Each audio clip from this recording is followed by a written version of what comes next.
한 달에 30만 원이 넘게 들어오던 기초연금이 단돈 1,300원 차이로 한순간에 사라진다면 여러분은 어떤 기분이 드시겠습니까?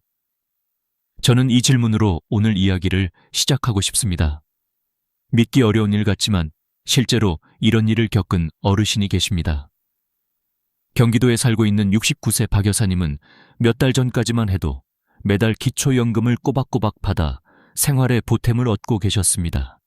하지만 단돈 1,300원이 기준선을 넘어섰다는 이유로 그 혜택이 갑자기 끊겨버렸습니다. 마치 오랜 친구가 하루아침에 등을 돌린 것처럼 허탈하고 분노가 몰려왔던 순간이었죠. 박 여사님은 은퇴 후 국민연금 40만 원 정도를 받고 계셨고 기초연금 30여만 원은 생활비에 큰 힘이 되었습니다. 넉넉한 삶은 아니었지만 매달 들어오는 이 돈 덕분에 숨통이 트였던 것입니다. 그런데 부모님에게 물려받아 오래도록 가지고 있던 시골 땅을 팔게 된 것이 문제였습니다. 땅을 팔아 1억 2천만 원이 통장에 들어오면서 소득 인정액이 229만 원 기준선을 넘겨버린 겁니다. 그런데 그 차이가 고작 1,300원이었습니다. 단돈 커피 한 잔 값이 박 여사님의 삶을 완전히 바꾸어 버린 것이죠. 이 이야기를 들으신다면 아마 많은 분들이 그럴 리가 있나? 국가 제도가 그렇게까지 냉정할까? 하고 되묻고 싶으실 겁니다. 그러나 현실은 그렇습니다. 정부는 일정한 기준을 두고 그것을 넘으면 단 한 푼이라도 연금을 지급하지 않습니다. 마치 억울한 시험 낙제처럼 59점과 60점의 차이가 천국과 지옥을 가르는 셈이지요. 더 무서운 건 이런 사례가 결코 드문 일이 아니라는 사실입니다. 지금 이 순간에도 수많은 어르신들이 작은 계산 실수 혹은 재산 정리 한 번으로 기초연금을 놓치고 계십니다. 여기서 중요한 것은 단순히 돈을 잃었다는 사실만이 아닙니다. 어르신들께서 평생 일하며 모은 작은 재산이 오히려 연금 수급을 가로막는 벽이 될 수 있다는 점입니다. 땅을 팔아 현금으로 바꿨다는 이유로, 내 집의 가치가 조금 올랐다는 이유로, 내가 애써 모아둔 저축이 많다는 이유로 갑자기 혜택에서 제외되는 일이 벌어집니다. 그렇다면 여러분은 어떻게 하시겠습니까? 정말 억울하지 않으신가요? 저는 오늘 이 이야기를 통해 단순히 제도의 구조를 설명하는데 그치고 싶지 않습니다. 왜냐하면 제도라는 것은 결국 사람이 살아가는 현실 위에 존재하기 때문입니다. 그리고 그 제도의 작은 구멍 하나가 누군가의 노후를 흔들 수 있다는 사실을 반드시 알려드려야 하기 때문입니다. 박 여사님의 사례는 경고입니다. 나는 괜찮겠지라는 방심이 얼마나 큰 대가를 불러올 수 있는지를 보여주는 실질적인 증거입니다. 생각해 보십시오. 여러분이 평생 모아온 재산, 자녀와 손주에게 물려주고 싶었던 집 한 채나 땅 한 조각이 오히려 연금을 끊어버리는 결과를 낳는다면 그 허무함을 어떻게 감당하실 수 있겠습니까? 결국 문제는 숫자입니다. 정부가 정한 단 하나의 기준선, 그 선을 단 1원이라도 넘으면 탈락이라는 두 글자가 냉정하게 찍히는 겁니다. 저는 수십 년간 어르신들을 상담하면서 수많은 눈물을 보았습니다. 어떤 분은 자녀에게 명의를 빌려줬다가 탈락하고, 어떤 분은 이사를 위해 집을 팔았다가 탈락하고, 어떤 분은 손주 학비를 주려다 통장 잔액이 늘어 탈락하기도 했습니다. 모두들 말합니다. 이럴 줄 알았다면 미리 계산해봤을 텐데. 그러나 이미 늦은 뒤였습니다. 박 여사님의 이야기는 시작에 불과합니다. 앞으로 저는 왜 이런 일이 벌어지는지, 소득 인정액이라는 것이 무엇인지, 우리가 몰라서 쉽게 당하는 함정은 무엇인지 하나하나 풀어드리겠습니다. 그리고 마지막에는 분명한 교훈을 드리고자 합니다. 하지만 지금 이 순간 꼭 마음에 새기셔야 할 첫 번째 메시지가 있습니다. 작은 차이가 인생을 바꾼다. 단돈 1,300원 때문에 매달 수십만 원을 잃는 현실. 이것은 박 여사님만의 이야기가 아니라 언제든 제2, 제3의 박 여사님이 될 수 있는 우리 모두의 이야기라는 겁니다. 이제부터 우리는 이 제도를 정확히 이해하고 불필요한 실수로 억울하게 눈물을 흘리지 않도록 대비해야 합니다. 여러분의 노후는 그 누구도 대신 책임져 주지 않습니다. 정부도 자녀도 주변도 아닙니다.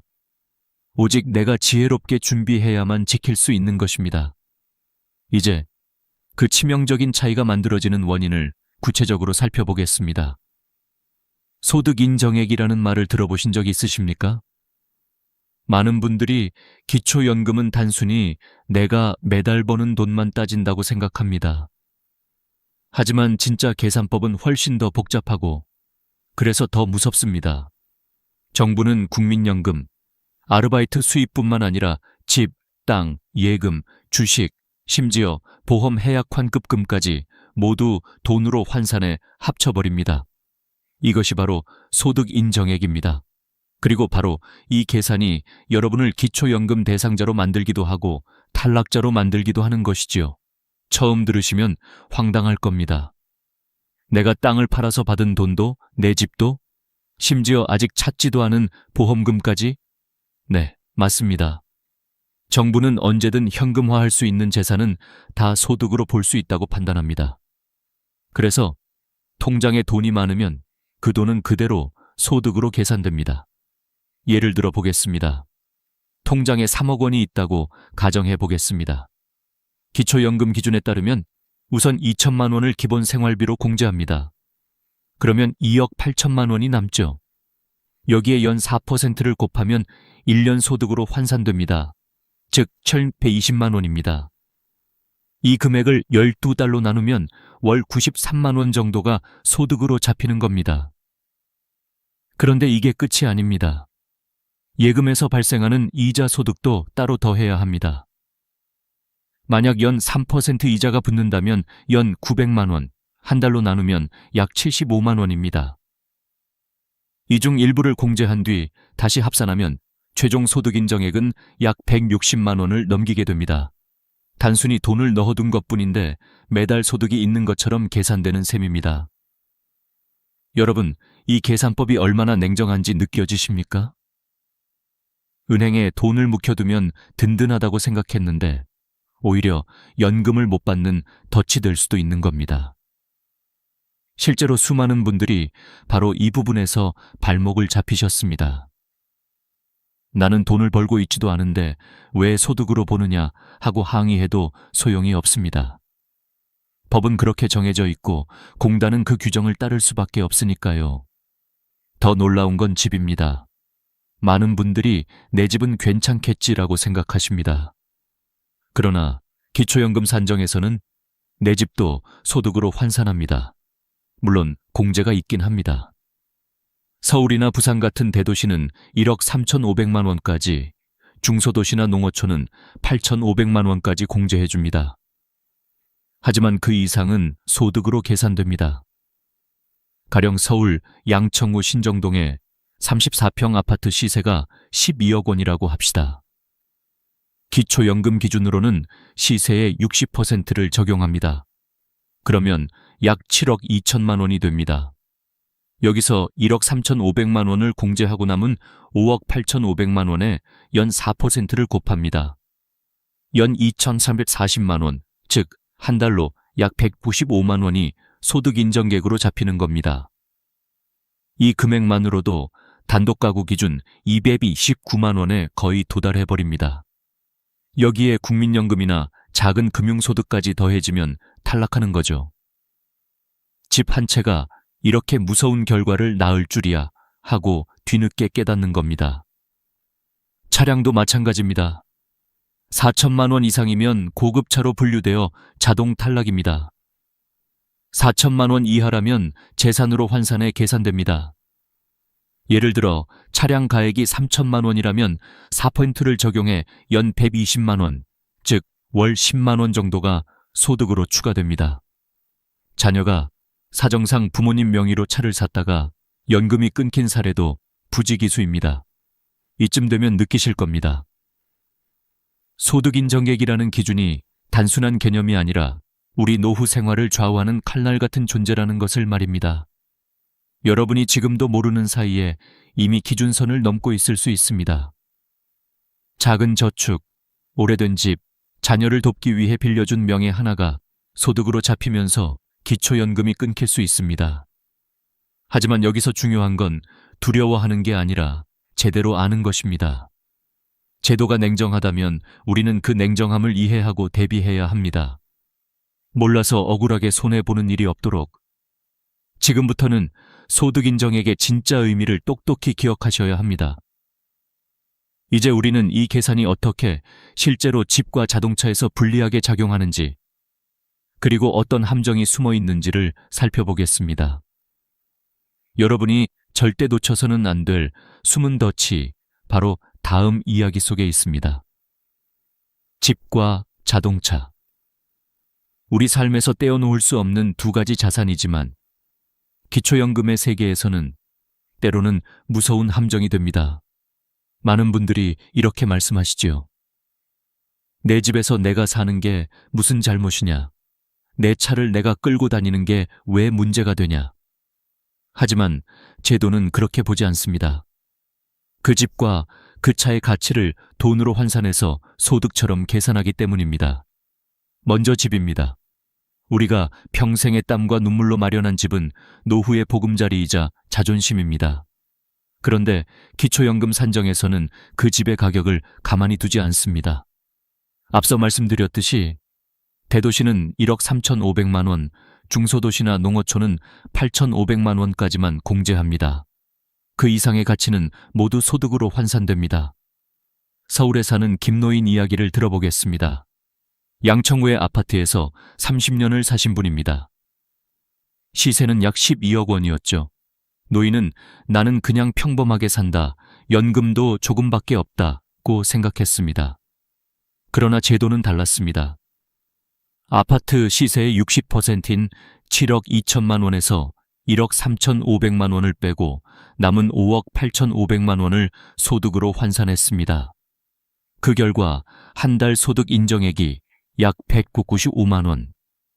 여기에 국민연금 40만 원을 더하니 기준선 229만 원을 초과해버린 겁니다. 노인은 억울했습니다.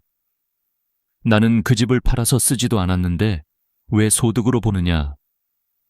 그러나 제도는 단호했습니다. 그 순간부터 그는 기초연금 수급 대상에서 탈락했습니다.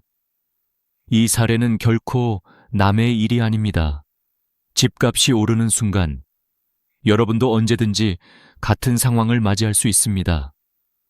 여러분이 집을 자랑스럽게 여길수록 제도의 눈에는 그것이 오히려 탈락의 요인이 될 수 있는 겁니다.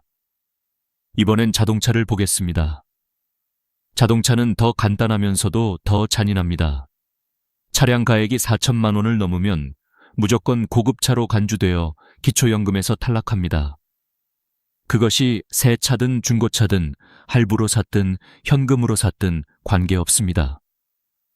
정부는 소유 자체를 기준으로 합니다. 나는 아직 절반밖에 갚지 않았다는 말은 통하지 않습니다. 차량 가격표에 찍힌 금액이 4천만 원 이상이라면 끝입니다. 어느 70대 부부는 아들이 효도한다며 부모님 명의로 차를 구입했습니다. 사실상 아들이 쓰는 차였지만 서류상 소유자는 부모였습니다. 그 차의 가액은 4,500만 원. 결과는 기초연금 전액 탈락이었습니다. 부모님은 항의했지만 소용이 없었습니다. 명의를 빌려줬을 뿐인데 왜? 하지만 제도는 냉정합니다. 명의가 곧 소유이기 때문입니다. 반대로 4천만 원 이하라면 어떻게 될까요? 차량도 재산으로 계산되어 소득 인정액에 포함됩니다. 예를 들어 3천만 원짜리 승용차라면 4%를 곱해 연 120만 원, 한 달 약 10만 원이 소득으로 환산됩니다. 차가 2대라 하더라도 합산 금액이 4천만 원 미만이면 괜찮지만 한 대라도 넘으면 탈락이라는 점 잊지 마셔야 합니다. 여기서 한 가지 더 있습니다. 리스 차량은 조금 다릅니다. 소유권이 개인이 아닌 리스 회사에 있기 때문에 차량 가액은 계산되지 않습니다.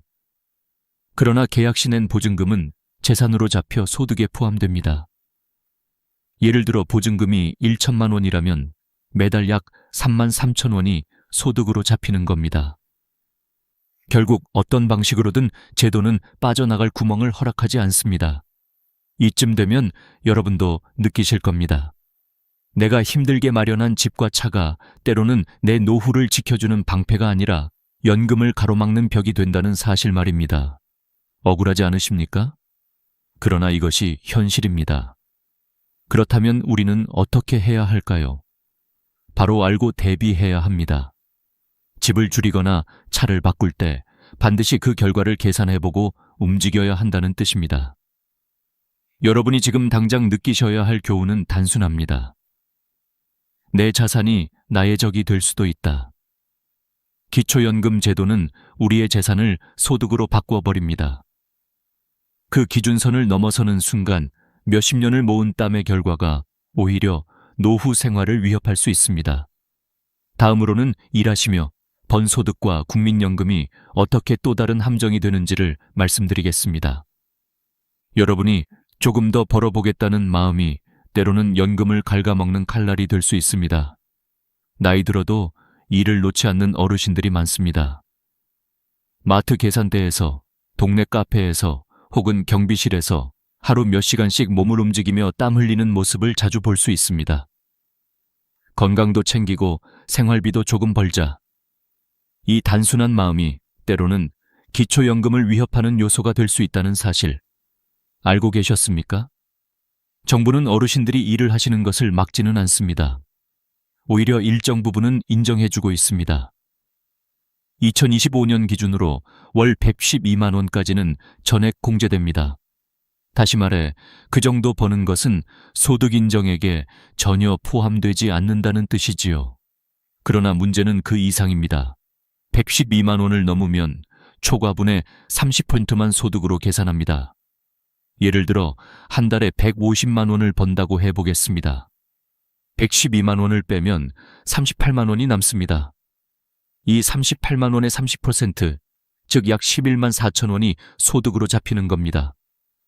생각보다 적네라고 느끼실 수도 있습니다. 맞습니다. 일하는 분들을 배려해서 설계한 제도이기 때문에 완전히 불리하지는 않습니다. 하지만 문제는 이 작은 금액이 다른 재산과 더해질 때입니다. 이미 집이나 예금 때문에 기준선 근처에 있는 분들은 이 소득이 탈락의 마지막 방아쇠가 될 수 있습니다. 그렇다면 국민연금은 어떨까요? 많은 분들이 국민연금 받고 있으면 기초연금은 못 받는다 라고 알고 계십니다. 절반은 맞고 절반은 틀린 말입니다. 국민연금을 받아도 기초연금을 받을 수 있습니다. 다만 국민연금의 수령액이 많을수록 기초연금이 감액되는 구조입니다. 구체적인 기준을 보겠습니다. 정부는 기초연금 기준액을 월 34만 10원으로 정해두었습니다. 여기에 150%를 곱한 금액, 즉 약 51만 3,760원이 감액의 기준선이 됩니다. 만약 여러분이 국민연금을 70만 원 받고 있다면 이 기준선을 약 18만 6천 원 초과한 것입니다. 그 초과분에 따라 단계적으로 기초연금이 줄어듭니다. 원래 받을 수 있는 금액이 34만 원대라면 여기서 6만 10만 원이 줄어드는 것이죠. 심지어 국민연금을 월 100만 원 이상 받는다면 기초연금이 전액 감액되는 경우도 있습니다.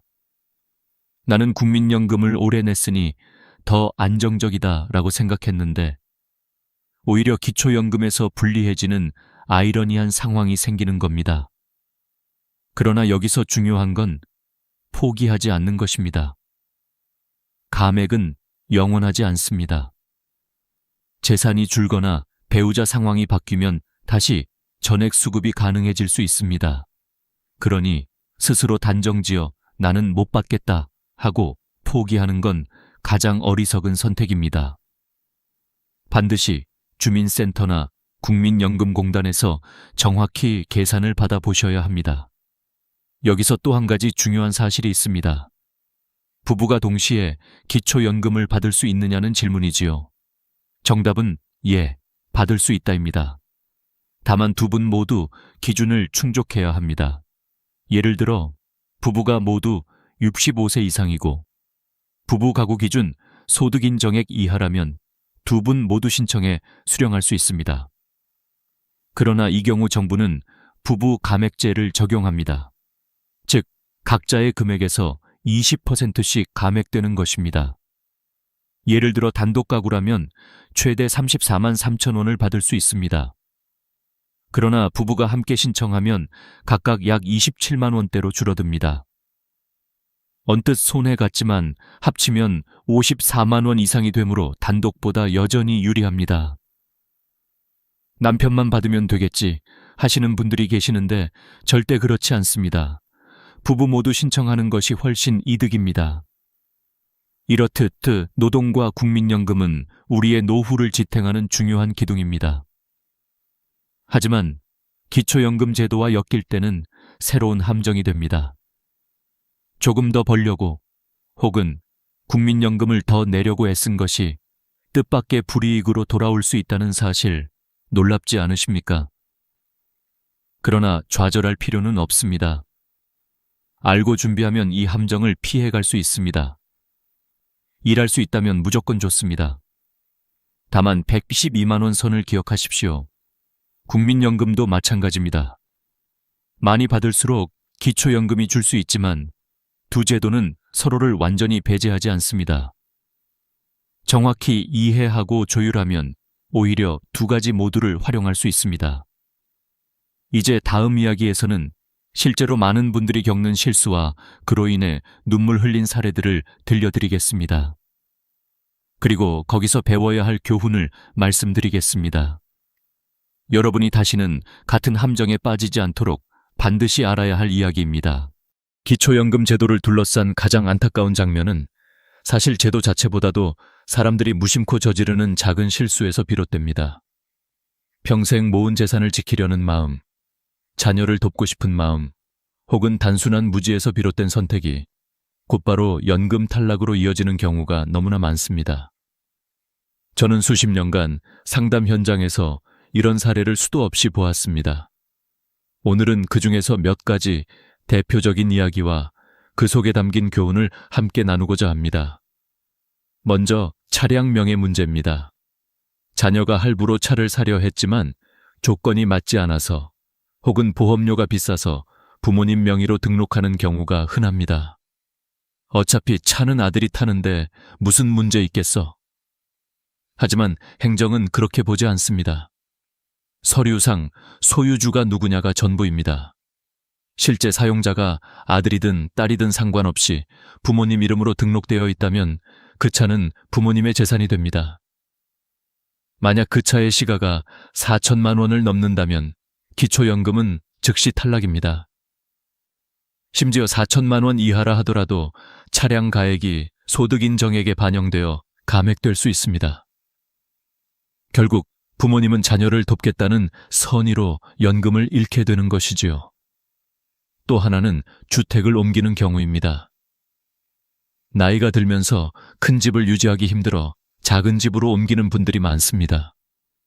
그런데 이 과정에서 생각지도 못한 일이 벌어집니다. 인천에서 살던 한 어르신은 40평대 아파트를 팔고 관리비 부담을 줄이기 위해 20평대 아파트로 이사했습니다. 이제 더 적은 집이니 연금도 문제 없겠지 하고 안심했지만 오히려 그 순간 연금이 끊겼습니다. 이유는 간단했습니다. 큰 집은 실거주로 인정되어 일정 금액이 공제되었는데 집을 팔고 나니 차액이 현금으로 들어왔습니다. 현금은 단 2천만 원만 공제되고 나머지는 그대로 소득인정액으로 계산됩니다. 그 결과 월 소득인정액이 확 뛰어오르며 탈락하게 된 것이죠. 토지도 마찬가지입니다. 오래 가지고 있던 시골 땅을 팔아 자녀에게 보태주려는 마음으로 현금화했는데 오히려 그 때문에 연금을 잃는 경우가 적지 않습니다. 토지를 보유할 때는 시가표준액 기준으로 평가되지만 팔고 나면 그 돈은 통장 잔액으로 들어옵니다. 그 순간부터 단순한 부동산이 아니라 금융재산이 되며 공제 기준도 훨씬 줄어듭니다. 결과적으로 같은 재산인데 현금이 되었다는 이유만으로 불리해지는 겁니다. 보험 역시 함정이 많습니다. 나는 아직 보험금을 타지도 않았는데 왜? 라고 반문하시는 분들이 많습니다. 하지만 정부는 해약 환급금을 기준으로 합니다. 지금 당장 해지하면 받을 수 있는 돈이 얼마인가 그것을 계산해 소득으로 환산합니다. 수십 년 동안 꾸준히 부은 보험이 오히려 연금 자격을 막는 벽이 될 수도 있는 것입니다. 이 모든 사례가 우리에게 무엇을 말해주고 있을까요? 바로 알지 못하는 것이 가장 큰 위험이라는 사실입니다. 작은 선택 하나가 노후 생활을 송두리째 바꿀 수 있습니다. 자녀를 돕기 위해 명의를 빌려줬던 마음, 관리비를 줄이려 집을 줄였던 결정, 생활비 마련을 위해 땅을 팔았던 순간이 결국 연금 탈락으로 이어졌습니다. 그리고 대부분의 어르신들은 이렇게 말씀하십니다. 만약 미리 알았다면 그렇게 하지 않았을 텐데. 이제 여러분은 알게 되셨습니다. 기초연금 제도는 단순히 나이가 찼다고 혹은 내가 수입이 적다고 해서 자동으로 주어지지 않습니다. 오히려 작은 계산과 선택이 결정적인 차이를 만듭니다. 그렇기에 지금부터는 반드시 행동하기 전에 따져봐야 합니다. 집을 팔기 전에, 땅을 정리하기 전에, 자녀에게 명의를 빌려주기 전에 반드시 연금 기준을 확인해야 합니다. 이 부분에서 우리가 배워야 할 교훈은 단순합니다. 선의가 때로는 나의 권리를 앗아갈 수 있다. 노후의 안전망을 지키기 위해서는 냉정하게 따져보고 전문가에게 상담하고 제도를 깊이 이해하는 과정이 필요합니다. 이제 마지막으로 우리는 어떻게 현명하게 준비해야 하는지 구체적인 행동 지침과 함께 마음에 새겨야 할 메시지를 나누어 보겠습니다. 이것이 오늘 이야기를 통해 여러분께 드리고 싶은 진짜 결론입니다. 박 여사님의 사례와 수많은 어르신들의 눈물은 우리에게 분명한 메시지를 던지고 있습니다. 기초연금은 단순한 혜택이 아니라 노후의 생존과 직결되는 안전망이라는 사실입니다. 그런데 이 안전망은 우리가 모르는 사이에 쉽게 끊어질 수 있습니다. 그 끊어짐을 막기 위해 필요한 것은 거창한 것이 아닙니다. 바로 정확히 아는 것, 그리고 미리 대비하는 것입니다. 먼저, 가장 중요한 건 시기입니다. 기초연금은 만 65세가 되는 해, 생일이 속한 달의 전달부터 신청할 수 있습니다. 7월이 생일이라면 6월부터 신청이 가능한 것이지요. 그런데 많은 분들이 생일이 지나서 신청하다가 그 사이 놓친 연금을 소급해받지 못하는 안타까운 경우가 많습니다. 그러니 반드시 생일 전달에 미리 신청해야 합니다. 두 번째는 신청 방법입니다. 가까운 주민센터나 국민연금공단 지사에 방문하는 것이 가장 확실합니다. 신분증만 있으면 담당자가 친절히 안내해주니 겁낼 필요가 없습니다. 온라인 신청도 가능합니다. 복지로 사이트에서 공동인증서만 있으면 자녀의 도움을 받아 집에서도 신청할 수 있습니다. 중요한 건 미루지 않고 바로 행동하는 것입니다. 세 번째는 관리입니다. 기초연금은 한 번 신청했다고 끝나는 게 아닙니다. 정부는 행복예금 시스템을 통해 정기적으로 재산 변동을 확인합니다. 통장 잔액, 자동차, 부동산, 보험금까지 모두 조사됩니다. 만약 땅을 팔아서 현금이 들어오거나 큰 돈이 입금되면 반드시 30일 이내에 신고해야 합니다. 그렇지 않으면 나중에 환수 조치가 내려지고 심하면 부정수급으로 처벌까지 받을 수 있습니다. 나는 몰라서 못했다는 변명은 통하지 않습니다. 네 번째는 명예관리입니다. 차든 집이든 실제로 사용하지 않는 재산을 본인 명의로 두지 마십시오. 자녀가 필요해 부탁한다고 해도 그것이 곧 나의 재산이 되어 연금 탈락으로 이어질 수 있습니다. 명의는 가볍게 빌려줄 수 있는 것이 아닙니다. 노후를 지키는 권리와 직결된 문제이기 때문입니다. 다섯 번째는 선택의 순간입니다. 집을 팔지, 유지할지, 땅을 정리할지, 놔둘지, 보험을 해지할지, 계속 유지할지. 이런 결정들은 단순한 재산 관리가 아니라 내 연금 수급 여부를 가르는 중요한 분기점이 됩니다. 그러니 반드시 계산해보고 전문가에게 상담한 뒤 움직이셔야 합니다. 마지막으로 제가 드리고 싶은 메시지는 이것입니다. 작은 차이가 인생을 바꾼다. 단돈 1,300원이 평생의 안전망을 끊어버린 박 여사님의 사례처럼 사소해 보이는 선택 하나가 노후의 삶을 완전히 흔들 수 있습니다. 그러나 반대로 작은 지식과 신중한 행동 하나가 평생을 든든히 지탱해 줄 수도 있습니다. 여러분, 기초연금은 누군가에게는 매달 몇만 원일지 모르지만 다른 누군가에게는 매일 밥을 짓고 약을 살 수 있는 생명줄입니다.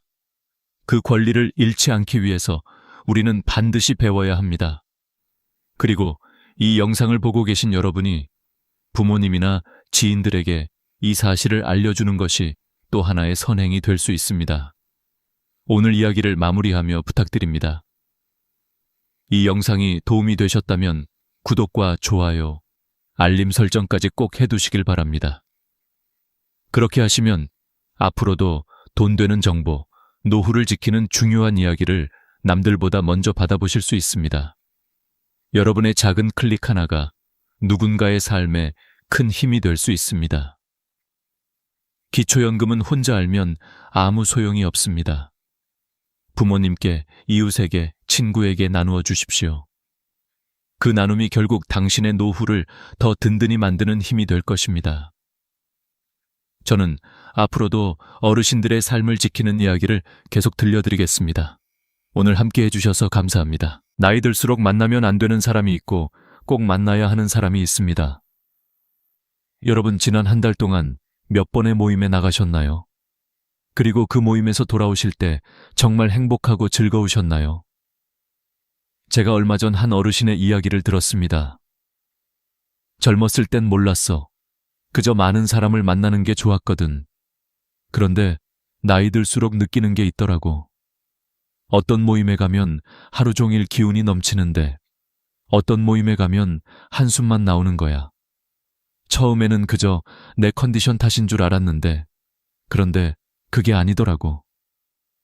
그 이야기를 들으며 저는 제 지난 시간을 돌아보게 되었습니다. 사실 우리는 수십 년 동안 수많은 모임에 참석해 왔습니다. 직장 회식, 동창회, 친목 모임, 그리고 은퇴 후에는 노인대학이나 동호회까지. 처음엔 그저 시간도 많고 외로움도 달래고 싶어 이런저런 자리에 나갔던 겁니다. 하지만 문제는 그 모임이 끝나고 집으로 돌아오는 순간에 찾아옵니다. 어떤 날은 발걸음이 가볍고 마음이 따뜻해지지만 또 어떤 날은 이유 없이 무겁고 피곤하기만 합니다. 그 차이는 어디에서 오는 걸까요? 저도 예전에는 이렇게 생각했습니다. 아, 오늘따라 몸이 안 좋아서 그렇겠지. 내가 피곤해서 그렇겠지. 그런데 시간이 흐를수록 깨닫게 되었습니다. 단순히 내 컨디션 문제가 아니라는 것을요. 바로 만나는 사람, 그리고 그 만남의 분위기에서 모든 것이 갈린다는 사실을 말입니다. 은퇴한 뒤 시간이 많아지면서 오히려 더 많은 모임에 얼굴을 내밀게 됩니다.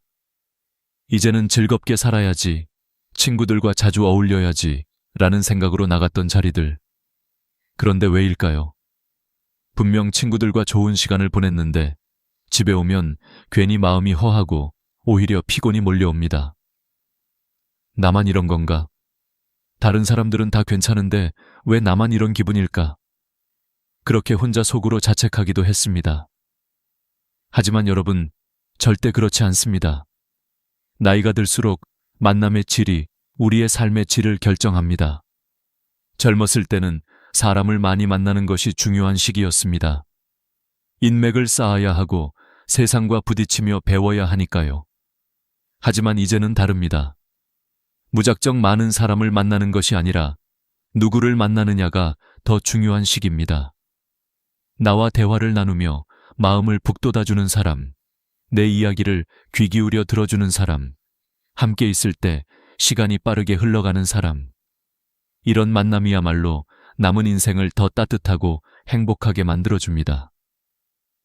얼마 전 저는 제 자신에게 질문을 던져보았습니다.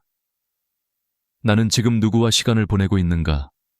그 시간이 나를 성장시키고 위로하는가? 아니면 지치게 하고 무겁게 만드는가?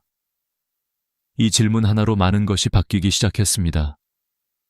매주 참석하던 어떤 모임에서는 늘 비교와 뒷담화가 이어졌습니다. 그 자리에 다녀오면 하루 종일 마음이 무겁고 괜히 내 인생이 초라하게 느껴졌습니다. 그래서 결국 그 모임을 정리했습니다. 대신 소수의 사람들과 산책을 하거나 단순히 차 한 잔을 나누며 이야기를 나누었습니다.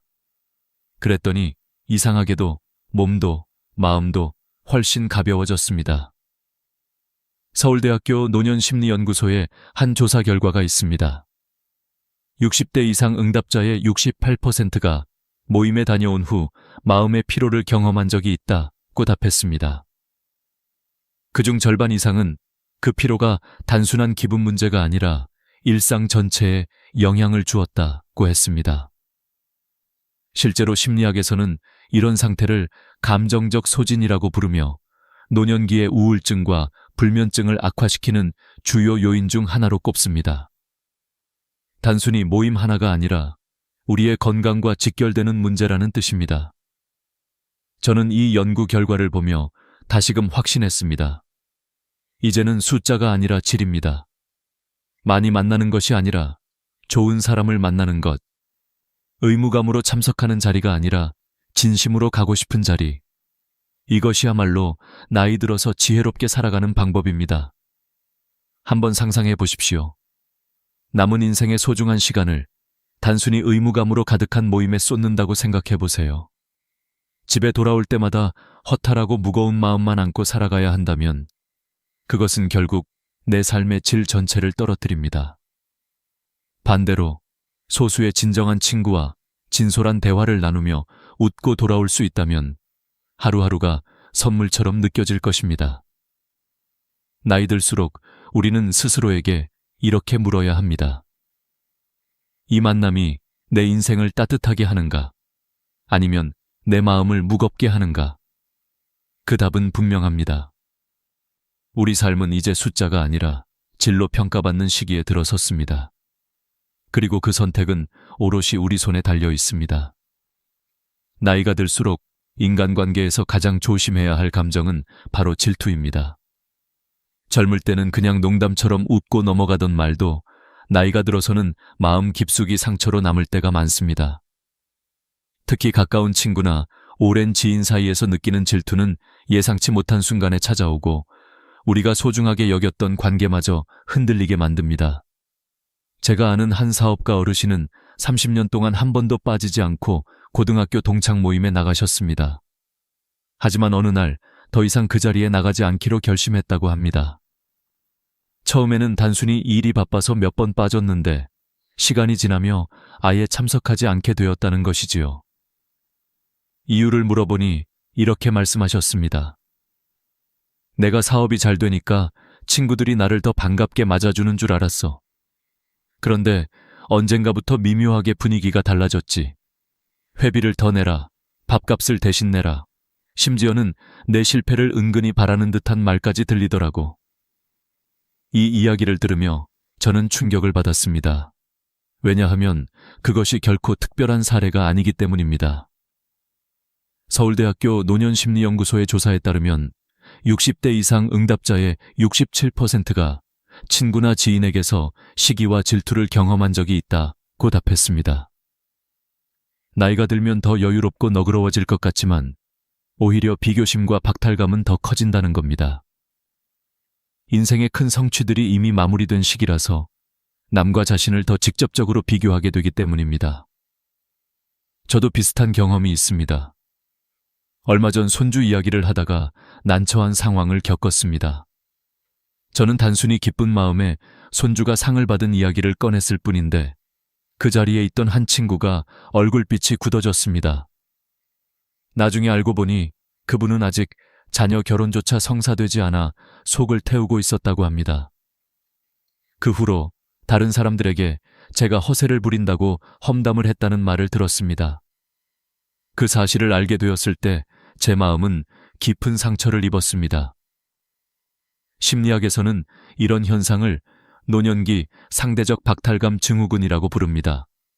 즉, 나이가 들수록 타인과 자신을 비교하는 습관이 더 강해지고 그 과정에서 느끼는 부정적인 감정이 인간관계를 해치게 되는 것입니다. 더 안타까운 것은 이런 감정이 한번 생기면 좀처럼 쉽게 사라지지 않는다는 점입니다. 작은 말 한마디가 관계를 무너뜨리고 오랜 인연도 단숨에 멀어지게 만듭니다. 그렇다면 어떻게 해야 할까요? 전문가들은 이렇게 조언합니다. 첫째, 질투와 시기가 느껴지는 자리는 과감히 줄여야 한다는 것입니다. 혹시 내가 너무 예민한가? 라고 의심하기보다는 그 자리에서 반복적으로 불편함을 느낀다면 분명 이유가 있는 겁니다. 둘째, 꼭 필요한 관계가 아니라면 거리를 두는 것이 현명합니다. 오히려 그것이 서로를 지키는 방법이 될 수도 있습니다. 예를 들어 저는 이제 모임에서 대화 주제를 신중히 고릅니다. 누군가를 자극할 수 있는 비교성 이야기는 가급적 꺼내지 않습니다. 그리고 만약 상대가 저를 헐뜯거나 불편한 태도를 보이면 억지로 웃으며 참지 않습니다. 적당히 거리를 두고 마음이 편해지는 사람과 더 많은 시간을 보내려고 노력합니다. 여러분도 경험해 보셨을 겁니다. 어떤 모임에서는 함께 웃고 즐기며 하루 종일 기운이 넘치지만 또 어떤 모임에서는 누군가의 말 한마디 때문에 하루 종일 마음이 불편해지지요. 그것은 단순한 우연이 아닙니다. 바로 질투와 시기라는 보이지 않는 그림자가 그 자리를 지배하기 때문입니다. 나이가 들수록 우리는 더 많은 위로와 격려가 필요합니다. 하지만 불행히도 어떤 자리는 위로가 아니라 상처를 남기고 격려가 아니라 비교와 불안을 남깁니다. 그러므로 용기를 내야 합니다. 이제는 나를 아프게 하는 모임에는 가지 않겠다. 이 단순한 결심 하나가 우리의 삶을 훨씬 가볍고 자유롭게 만들어줍니다. 질투의 그림자를 벗어나야만 우리는 진정한 친구를 만날 수 있습니다. 진정한 친구는 내 성공을 함께 기뻐하고 내 실패에도 따뜻하게 곁을 지켜줍니다. 그런 친구가 단 한 명만 있어도 우리의 노후는 결코 외롭지 않습니다. 인생의 무게를 덜어주는 사람, 그 사람이야말로 나이 들어 꼭 만나야 할 사람입니다. 술이 중심이 되는 모임은 젊을 때는 즐겁게 느껴질 수 있습니다. 한두 잔 나누며 옛 이야기를 하고 마음을 터놓고 웃고 떠드는 자리는 그 자체로 추억처럼 남습니다. 그러나 나이가 들면 이야기가 달라집니다. 술은 더 이상 단순한 기쁨의 도구가 아니라 건강과 관계를 해치는 위험 요소로 변하기 때문입니다. 얼마 전 만난 65세 김영우 어르신의 이야기가 떠오릅니다. 그는 30년 넘게 직장 동기 모임을 이어왔습니다. 처음에는 한두 잔 기울이며 추억을 공유하는 그 시간이 정말 소중했다고 했습니다. 그러나 어느 순간부터 모임에 다녀오고 나면 마음이 상처투성이로 남았습니다. 고혈압약을 먹고 있다고 말했더니 그럼 술도 못 마시냐? 별것도 아닌데 라며 비웃는 소리를 들었습니다.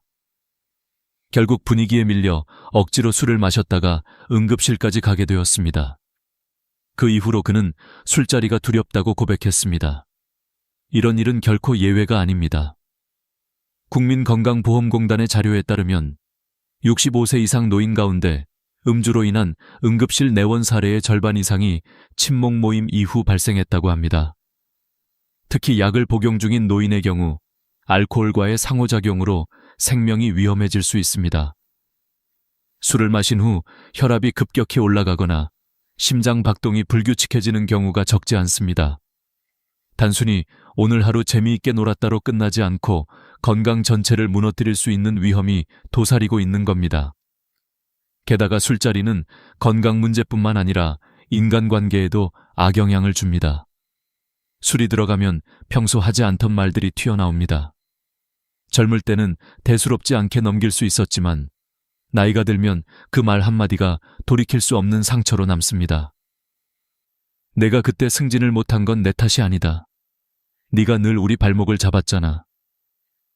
술잔을 기울이며 오가는 대화 속에 묵혀두었던 감정이 터져 나오고 모임은 어느새 즐거움이 아니라 갈등의 장이 됩니다. 다음 날이면 후회하지만 이미 던진 말은 주워 담을 수 없고 관계는 조금씩 금이 가게 됩니다. 은퇴 이후 술자리는 더 길어지고 더 자주 열리게 됩니다. 아침 출근에 대한 부담이 없으니 밤늦게까지 이어지기 쉽고 결국 다음 날은 온종일 피로와 후회 속에서 보내게 됩니다. 그러면서도 오랜 인연인데 끊을 수 있나 라는 생각에 또다시 같은 자리에 나가고 맙니다. 그렇게 악순환이 반복되는 것이지요. 하지만 꼭 그렇게 살아야 할까요? 요즘에는 술을 대체할 수 있는 다양한 모임이 생겨나고 있습니다. 아침 산책 후 함께 커피를 나누는 모임, 주말마다 등산하며 도시락을 나누는 모임, 그림을 그리며 차를 마시는 모임 등이 있습니다. 처음에는 다들 술 없이 무슨 재미가 있겠냐고 의심했습니다. 하지만 오히려 술이 없으니 대화가 더 깊어졌습니다. 진심 어린 이야기가 오가고 다음날 개운하게 일어나며 서로의 얼굴을 떠올리면 미소가 절로 지어집니다. 저도 직접 경험해 보았습니다. 어느 날 오래 알던 친구들과 오늘은 술 없이 만나자고 제안했습니다. 대신 좋은 카페에 가서 따뜻한 차를 마시며 이야기를 나눴습니다. 놀랍게도 그날은 평소보다 훨씬 더 많은 대화를 나눴고 서로의 속마음을 깊이 알게 되었습니다. 무엇보다 다음 날 아침 피곤함이 아니라 상쾌함으로 하루를 시작할 수 있었습니다. 전문가들도 말합니다. 술을 끊는 것이 단순히 건강을 위한 선택이 아니라 관계를 지키기 위한 지혜라고요. 정신이 맑을 때 나누는 대화는 더 오래 기억에 남고 서로에 대한 이해와 존중을 키워줍니다. 반대로 술에 의존한 관계는 결국 후회와 상처만을 남기게 됩니다. 여러분도 스스로에게 물어보십시오. 지금 가고 있는 모임은 나를 웃게 하는 자리입니까? 아니면 술잔에 의존해 겨우 이어가는 자리입니까? 만약 후자라면 이제는 결단할 때입니다. 술 없이도 충분히 행복할 수 있다는 것을 경험해 보셔야 합니다. 그것이야말로 나이 들어 더 건강하고 평안한 노후를 살아가는 길입니다. 술자리는 순간의 즐거움으로 보일지 몰라도 결국 우리의 몸과 마음을 갉아먹습니다. 하지만 맑은 정신으로 나누는 대화는 우리의 관계를 더 깊고 단단하게 만들어줍니다. 진정한 우정은 술잔 속에 있는 것이 아니라 서로의 마음을 나누는 그 따뜻한 시간 속에 숨어 있습니다. 나이가 들수록 사람과의 만남에서 가장 힘든 순간은 몸은 멀쩡한데 마음이 지쳐버리는 때입니다. 집에 돌아오는 길에 괜히 피곤하고 이유 없이 한숨만 나오는 경험 말입니다. 사실 그 원인은 분명합니다. 바로 우리의 에너지를 빼앗아가는 사람들, 흔히 에너지 뱀파이어라고 불리는 존재들 때문입니다. 얼마 전 상담을 해준 68세 이은정 어르신의 이야기가 있습니다. 그는 노인대학에서 사귄 한 친구 때문에 오랫동안 고민에 시달렸습니다. 처음엔 그 친구가 참 열심히 사는 사람이라고 생각했습니다. 하지만 시간이 지날수록 만날 때마다 기운이 쭉 빠져나가는 걸 느꼈다고 합니다. 대화를 나누고 돌아오면 몸은 쉬었는데도 머리와 가슴은 무겁게 짓눌린 듯 피곤했다고 고백했습니다. 서울대학교 노년학 연구소의 조사에 따르면 65세 이상 노인의 78%가 정기적으로 참석하는 모임에서 감정적 소진을 경험했다고 합니다. 단순히 기분이 나빠지는 정도가 아니라 만남 후 며칠 동안 우울하고 무기력해지는 경험을 한다는 겁니다. 연구 결과는 더 충격적입니다. 이런 감정적 소진이 반복되면 면역력이 급격히 떨어지고 우울증이나 불면증 같은 정신적 질환은 물론 심장질환 같은 신체적 문제로도 이어질 수 있다는 것입니다. 그렇다면 에너지를 빼앗는 사람들은 어떤 특징이 있을까요? 첫째, 대화가 언제나 자기 이야기로만 가득합니다. 우리 아들이 어떻고, 우리 손주가 어떻고. 상대방 이야기는 아예 귀에 들어오지 않는 듯 행동합니다. 한 번은 이은정 어르신이 병원에 입원했던 이야기를 꺼냈더니 그 친구는 대뜸 자기 손주가 영재교육원에 들어갔다는 자랑으로 말을 바꿔버렸습니다. 그 순간 이은정 어르신은 크게 서운했고 이후 그 대화는 마음속에 깊은 상처로 남았습니다. 둘째, 늘 부정적인 이야기를 꺼냅니다. 남의 불행을 은근히 즐기는 듯한 말투로 누구는 암에 걸렸대, 누구는 치매라더라 하는 이야기만 늘어놓습니다. 건강보험공단의 연구에 따르면 부정적인 대화에 지속적으로 노출되면 우울증 발병 위험이 3배 이상 높아지고 면역력이 약해진다는 결과가 나왔습니다. 결국 부정적인 사람과 자주 어울릴수록 내 몸과 마음이 병드는 셈입니다. 셋째, 상대방의 감정을 전혀 고려하지 않습니다. 아직 자녀가 취업하지 못해 속상한 친구가 있는데도 자기 아들이 대기업에서 큰 돈을 번다는 이야기를 매번 반복합니다. 그 친구가 얼마나 상처받을까라는 배려는 전혀 없는 겁니다. 결국 모임에 나간 사람들은 기운을 얻기는커녕 점점 더 지치고 불편해집니다. 저 역시 이런 경험을 여러 번 했습니다. 모임에서 어떤 분과 대화를 나누고 나면 대화 자체는 길지도 않았는데 집에 와서 이상하게 무겁고 우울했습니다. 나중에 곰곰이 생각해보니 그분은 늘 자기 이야기만 하고 제 말에는 관심이 없었던 겁니다. 나의 기운은 그에게 흘러들어갔고 그는 그것을 에너지처럼 삼킨 것이었습니다. 그렇다면 우리는 어떻게 해야 할까요? 첫째, 자신의 감정에 솔직해야 합니다. 모임 후에 마음이 유난히 피곤하고 무거워진다면 그것은 신호입니다. 둘째, 거리를 두는 용기를 가져야 합니다. 괜히 관계가 틀어지면 어쩌나 하는 두려움 때문에 억지로 계속 만나면 결국 잃는 것은 내 건강입니다. 셋째, 나에게 긍정적인 에너지를 주는 사람을 의도적으로 찾아야 합니다. 함께 있으면 기운이 나고 돌아올 때 마음이 가벼워지는 사람, 그런 사람과의 만남은 삶 전체를 밝게 비춥니다. 미국 하버드 대학교의 장기 연구에서도 같은 결과가 나왔습니다. 행복한 노년을 결정짓는 가장 중요한 요인은 돈도 명예도 아닌 좋은 인간관계였습니다. 그 관계란 곧 서로의 에너지를 나누며 긍정적으로 성장할 수 있는 관계를 뜻합니다. 여러분, 이제는 결단할 때입니다. 내 에너지를 고갈시키는 사람들과의 만남을 줄이고 내 삶을 풍요롭게 만드는 사람과 시간을 보내는 것. 그것이야말로 진정한 지혜입니다. 우리에게 남은 시간은 결코 길지 않습니다. 그렇기에 더더욱 소중한 에너지를 낭비해서는 안 됩니다.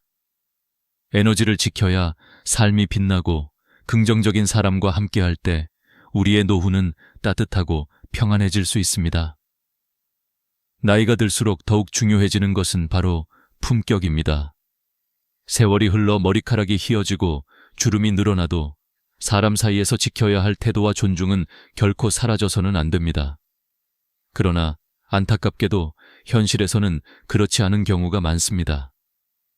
나이가 들면서 오히려 더 무례해지고 품격을 잃어가는 사람들을 우리는 종종 마주하게 됩니다. 얼마 전 71세 이은미 어르신의 이야기를 들었습니다. 그는 10년 넘게 다니던 동호회를 결국 그만두었다고 했습니다. 이유는 단순했습니다.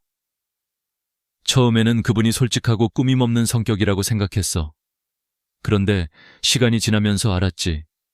그건 솔직함이 아니라 무례함이었어. 한두 번은 이해하려고 했지만 반복되는 언행 속에서 결국 더는 견딜 수 없었다고 했습니다. 대한노인복지회의 조사에 따르면 70세 이상 노인의 주요 스트레스 원인 중 품격 없는 대화와 행동이 상위 3위 안에 든다고 합니다.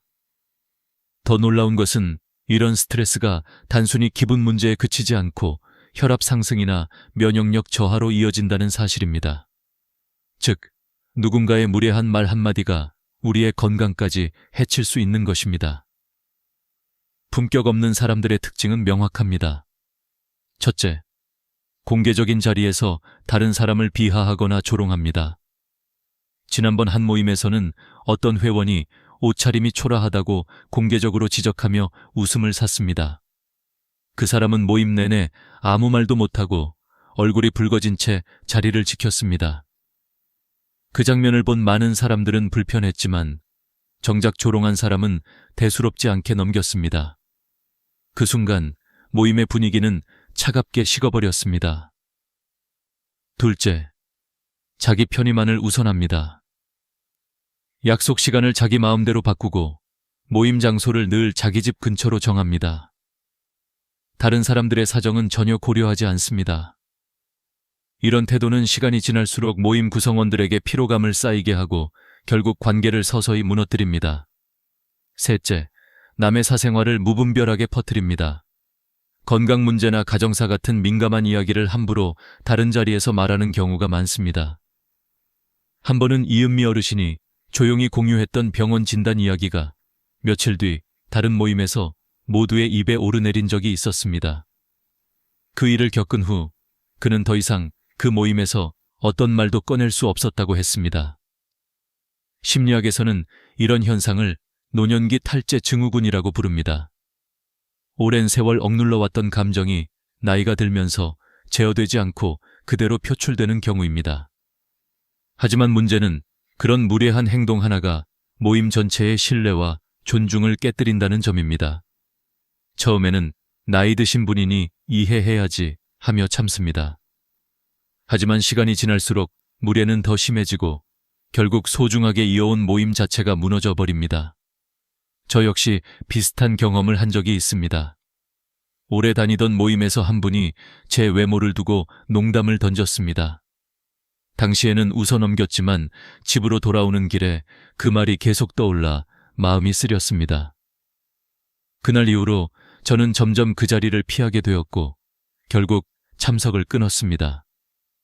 제 선택이 이기적인가 싶었지만 시간이 지나면서 오히려 마음이 훨씬 편안해졌습니다. 전문가들은 말합니다. 품격 없는 사람과의 관계를 과감히 정리하는 것은 이기적인 선택이 아니라 자기 자신을 지키는 현명한 선택이라고. 왜냐하면 노년기에 우리의 정신적 안정은 곧 건강과 직결되기 때문입니다. 존중이 없는 자리에서 아무리 오래 인연을 이어가도 결국 남는 것은 상처뿐입니다. 그러므로 우리는 이제 용기를 내야 합니다. 무례함을 당연시하는 모임은 정리하고 서로를 존중하고 배려하는 사람들과 시간을 보내야 합니다. 그렇게 할 때 비로소 우리의 노년은 품격 있고 풍요로운 시간이 됩니다. 진정한 품격은 돈이나 지위에서 나오는 것이 아닙니다. 상대를 존중하는 말 한마디, 배려하는 작은 행동 속에서 드러납니다. 여러분, 기억하십시오. 나이가 든 지금이야말로 품격을 가장 빛나게 해야 할 때입니다. 그리고 품격 있는 사람들과의 만남만이 우리의 노후를 따뜻하고 평안하게 만들어줄 것입니다. 우리는 평생을 살면서 수많은 모임을 경험합니다. 젊을 때는 친구들과의 모임이 단순히 즐거움의 장이었지만 나이가 들수록 그 모임은 우리의 건강과 인생 전반에 직접적인 영향을 끼치게 됩니다. 그 중에서도 특히 조심해야 할 모임이 있습니다. 바로 불필요한 지출을 강요하거나 무료라는 달콤한 미끼로 다가와 결국 우리의 노후 자금을 빼앗아가는 모임입니다. 76세 김정희 어르신은 최근 큰 피해를 입었습니다. 무료 온천 여행을 간다고 해서 따라갔는데 여행이 끝날 무렵 200만 원이 넘는 건강제품을 억지로 사야 했다는 겁니다. 공짜라는 말에 마음이 흔들렸던 것이 화근이었습니다. 실제로 통계청 자료에 따르면 작년 한 해 동안 노인을 대상으로 한 사기 피해액이 700억 원을 넘어섰다고 합니다. 특히 무료 체험, 무료 검진, 무료 관광 같은 이름으로 포장된 모임에서 피해가 집중적으로 발생했습니다. 이들은 매우 교묘합니다. 첫 번째 수법은 무료 건강검진입니다. 혈압도 재주고 당뇨 검사도 해주며 친절하게 다가옵니다. 하지만 검사가 끝나자마자 값비싼 의료기기를 권유하며 오늘만 할인된다고 강요합니다. 두 번째는 효도 관광이라는 이름의 미끼입니다. 제주도 여행을 공짜로 보내준다며 버스에 태워놓고 중간에 홍보관으로 데려가 결국 건강식품이나 의료용 매트를 사게 만듭니다. 세 번째는 종교나 봉사를 위장한 모임입니다. 처음에는 따뜻한 봉사활동인 줄 알았는데 어느 순간 헌금과 투자를 강요하는 자리가 되어버립니다. 저 역시 주변에서 이런 피해 사례를 여러 번 들었습니다. 한 분은 그날은 단순히 봉사 모임인 줄 알았다. 그런데 돌아오는 길에 카드값만 수백만 원이 늘어 있었다고 하소연했습니다. 노후의 안정된 생활을 위해 모아둔 돈이 한순간에 사라진 것입니다. 이런 피해는 한 번 당하면 회복하기 어렵습니다. 서명이나 계약을 강제로 하게 되면 환불이 거의 불가능하기 때문입니다. 그렇다면 어떻게 해야 할까요? 전문가들은 4가지 원칙을 강조합니다. 첫째, 무료라는 말이 들어간 모임은 반드시 의심하라. 둘째, 물건 구매를 전제로 한 모임은 과감히 거절하라. 셋째, 결정을 재촉하는 모임은 절대 참석하지 마라. 넷째, 큰 금액의 지출은 반드시 가족이나 지인과 상의한 뒤 결정하라. 특히 오늘만, 지금 바로라는 말이 나오면 그것은 위험 신호입니다. 저는 개인적으로 작은 습관을 들였습니다. 누군가가 권유하면 무조건 이렇게 답합니다. 생각해보고 결정하겠습니다. 단 한마디만으로도 강요를 피할 수 있습니다. 즉시 결정을 내리지 않는 것이 가장 안전한 방법입니다. 여러분, 우리의 노후 자금은 단순한 돈이 아닙니다. 그것은 평생의 노동과 땀, 그리고 인생의 결실입니다. 이 소중한 자금을 지키는 것은 곧 우리의 삶과 존엄을 지키는 일입니다. 그렇기 때문에 불필요한 지출을 강요하는 모임과는 단호히 거리를 두어야 합니다. 이제는 더 이상 의무감으로 모임에 나갈 필요가 없습니다. 남들의 눈치를 보며 억지로 자리를 지킬 이유도 없습니다. 노년의 지혜는 바로 아니요 라고 말할 수 있는 용기에서 시작됩니다. 좋은 모임은 우리 삶을 풍요롭게 하지만 나쁜 모임은 우리의 노후를 망칠 수 있습니다. 마지막으로 꼭 기억해야 할 것이 있습니다. 진정한 친구는 많을 필요가 없습니다. 소수의 진정한 친구와 함께하는 작은 모임이 우리의 삶을 더욱 따뜻하게 만들어줍니다. 결국 노후를 지키는 힘은 수많은 인맥이 아니라 진정한 관계에서 비롯됩니다. 여러분, 이제 현명하게 선택하십시오. 남은 인생에서 누구를 만나고 어떤 모임에 시간을 쓸지, 그 선택이 여러분의 건강과 행복, 그리고 평온한 노후를 결정할 것입니다. 구독과 좋아요, 알림 설정까지 꼭 부탁드립니다. 그리고 이 영상을 소중한 분들과 함께 나누어 주신다면 더 많은 분들이 지혜로운 노후를 살아가는데 큰 도움이 될 것입니다. 나는 아직도 그 날밤의 공기를 기억한다.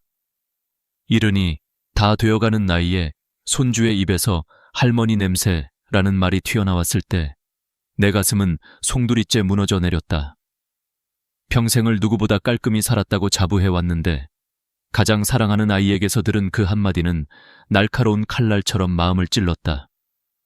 손주는 무릎에 앉기를 피했고 안아달라고 해도 얼굴을 찡그리며 뒤돌아섰다. 그날 밤 이불을 머리끝까지 뒤집어쓰고 하염없이 눈물을 흘리며 스스로에게 물었다. 정말 내게서 그런 냄새가 나는 걸까? 사실 이런 경험은 나만의 이야기가 아니다. 내 또래 친구들 중 상당수가 어느 순간부터 버스 옆자리가 비는 것을 느끼고 며느리가 은근히 창문을 열거나 환기를 시키는 장면을 목격한다.